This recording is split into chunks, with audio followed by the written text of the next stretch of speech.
Hello अनि नमस्ते सबैलाई। मेरो नाम सुशील छेत्री। म हाल 20 वर्षको पुगेँ र म ब्याचलर सेकेन्ड इयरमा पढ्दैछु। आजदेखि चाहिँ केही नयाँ गरौँ भनेर सोचिराखेको छु स्कुलमा हैन। कार्यक्रम आज हो हैन, जस्तो कि भोलिको डेटमा हामी कार्यक्रम चाहिँ राखेछौँ। त्यो दिनमा के गर्छ त सबै विद्यार्थीहरू के गर्छ त जसले के अरे पार्टिसिपेट गर्छ त्यो मात्रै आउने गर्छ हैन। अरू सबै चाहिँ अप्सन भइहाल्छ।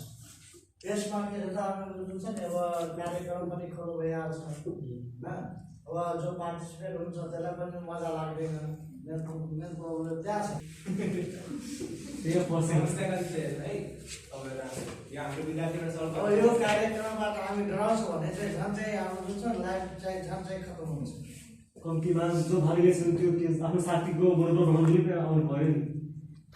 जस्तो एउटा भाइले भर्खर भन्नुभयो नि, हाम्रो एउटा साथी भर्खर यसपालि फेरि नाम निकालेको इन्टरभ्यूमा के छ जस्तो कि अब पोलिटिकल धेरै शुक्रबार चाहिँ मैले सोचिराखेको छु होइन। अब हाम्रो कार्यक्रम हुन्छ नि पहिलो शुक्रबार हाम्रो सरसफाइ कार्यक्रम राख्ने सोचिराखेको छु मैले। अब के भन्छ आज पहिलो दिन पनि होइन मङ्सिरको, आजदेखि नयाँ गर्न सोच्छौँ भनेर यसरी राखेर त्यो गर्नु भनेर पहिलो हप्ता सरसफाइ गरौँ, दोस्रो हप्ता अब